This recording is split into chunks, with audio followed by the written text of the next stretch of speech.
We will take the first questions from Gabriel Gonzalez with Cageside Press.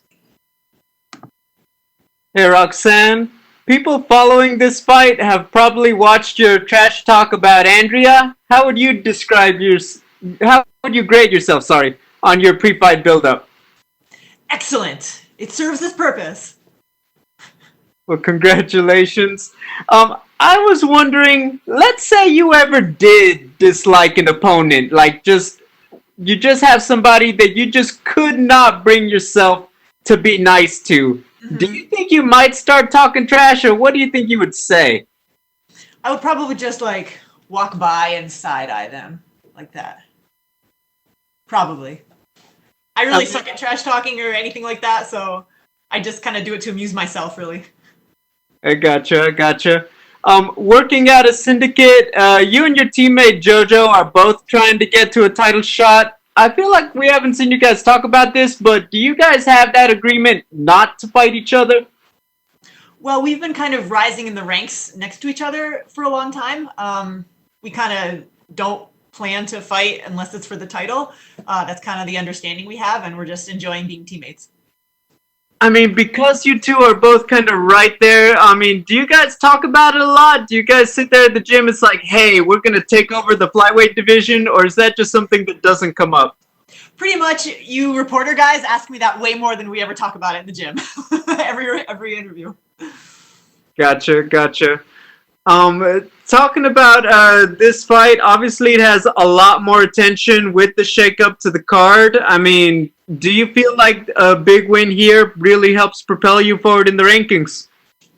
Man, I'm trying not to worry too much about the rankings. I know it's an important part of our careers and contributes to who we're matched up against next. But I really just want to go out there and smash Andrea and get the win. So whatever it takes to do that, I'm going to do it.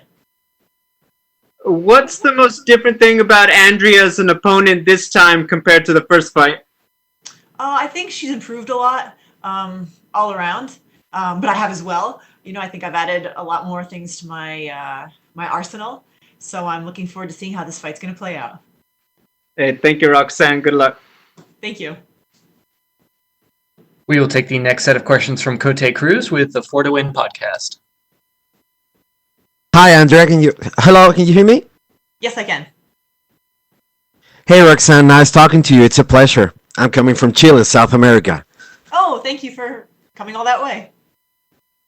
Yeah, I didn't move actually, but it's nice to have the technology to talk, right? Okay. So, how do you feel your game is comparing to your last confrontation with Andrea? How do you feel the layers of knowledge and all the things that you've learned through this process of getting to this rematch? How do you feel you come across as a fighter now? I'm constantly training. That's the whole focus of my life right now. I think I've developed a whole lot in my striking game, also my grappling game, wrestling, Roxy Foo, everything. I'm just excited to fight. Yeah, it was a great video. Who came across with that gem of idea of starting this trash talk Roxanne style? I think it was the comedian Jamie Kilstein, and we made the video together with my friend Charlie Hill. That came across awesome. It's a great way to look at you. You're so fun. Yeah, it stuck with me because I remember the stint on The Ultimate Fighter. You were always so positive, so graceful when it comes to talking to your opponent. So I was actually hoping that she's actually gonna do it. She's actually gonna talk some trash, but there you stand on totally Roxy fashion, and I loved it. How do you feel you're gonna be in this fight this time around with Andrea? Do you feel that you're gonna go the distance, or you're actually looking for the finish this time? I always look to finish the fight. It doesn't always happen, but I always try to do that. I think my last fight, I wanted to go out there and show what I could do and show that I've improved myself to myself and to my coaches and fans. But this time, I don't care about any of that. I just want to go out there and win any way I can. I want to either smash her on the feet or on the ground or wherever in the midair. I'm just going to do what it takes to win. That's awesome to hear, Roxy. Best of luck on your fight. and we'll be in touch. Stay safe. Thank you. We will take the next set of questions from Manabu Takashima with MMA Planet. Roxanne, Hello. can you hear me? Yes, I can. All right. Actually, you never say that, but when you fight against Lauren Murphy, you got injured and you didn't make a good prepare the fight. But how recovery you injured and then how you can prepare to this fight. Yes, I feel like this camp was better. I have, recovered a lot. I'm gonna have a great performance. I feel great. I feel awesome. I'm in shape. My body feels great. I had great preparation, so I can't wait. Okay, and also everybody know that your striking game is very improve a lot. But seems like when you didn't have a good striking, your grappling and your wrestling is it's like more powerful. And now you can make a good striking game. That's why you lost some balance as you are still one of the best grappler in your division. But how do you think about the balance of using striking and grappling right now? hmm I think I have improved, with my striking, and so in this fight, I'm going to go and use all of my skills to get the win. My Uh, striking and grappling, and, I'm going to control the fight and get a dominant win. but don't you think about the too much using boxing right now?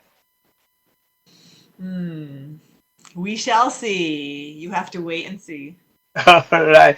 And please say something to Japanese fan in your Japanese. OK。いつも日本のファン応援してくれてありがとうございました。勝って帰ります。そして勝ったら日本に行きたいです。All right. Thank you so much. So yeah, really hope to see you in here in Tokyo Thank you very or much. Yokohama. Yes. Thank you. And we will take our next questions from Damon Martin with MMA Fighting. Obviously, you've been a stalwart of the sport for a lot of years, and we don't see longevity in this sport is tough. It's not easy to stay, especially where you're a top-ranked fighter, for such a long time. What do you feel like has been the key to that for you? Is it your passion for martial arts? Is it just who you are as a person? Because typically we don't see people sitting in the rankings, for several years at a time, and you've been kind of that way your entire career. hmm I think that evolution is the key to me staying, in the top 10. And I'm seeing that with other veterans like Overeem, for example, or other fighters who've been fighting for a really long time. They are like evolving. They've moved camps to a new place where they can be pushed. They're trying to like grow and change. So me too, like my personality and my belief to be a martial artist first has helped me embrace and pursue learning and evolution so that I'm able to keep growing and keep improving and keep staying in the top 10. Is that passion a big part of it? I remember when you moved from Japan back to the States and did the Ultimate Fighter and did things to kind of improve yourself. Like, do you feel like that passion is a big part of what has driven you and what has kept you, growing and evolving in this sport? Because it is tough. We hear all the time fighters talk about getting burned out and, they kind of hit that wall a little bit. Yes, I do have a passion for martial arts. I love it. People who start fighting to make money and be a champion, they never really get anywhere. But when you love the sport, that really enables you to do it because you love it. So I do get burned out if I train too much sometimes, but usually one day off will do it for me. And after my fight, I like to take a week off, and then I usually feel like I want to do jujitsu now, and then I get back into it. And last question, of course, everyone knows you as the happy warrior. You always keep a very positive attitude. Do you feel like that has helped you, through the ebbs and flows of a career where, you're going to face ups and downs. You're not going to win every fight. You have to be able to come back from losses because we do see some people kind of stick with that that loss and that negativity kind of overwhelms them, and you have such a positive attitude. Like, do you feel like that does help you move forward in your career and kind of go through that roller coaster ride that is MMA? I think so. You know, they say the mental game is most of the battle, but I think that really refers to kind of pushing yourself to train and to, you know, do things you don't necessarily want to do to get the win or to get stronger. Thinking positively and encouraging yourself is also very important. You know, if, you know, I like to say that if you even if you train hard, you don't always win, but if you never train hard and you don't believe in yourself, you'll never win. So yeah, keeping a positive attitude is absolutely a key for me. Thank you, Roxy. Thanks so much, Roxanne. Those are all the questions we had for you. Okay, thanks for having me.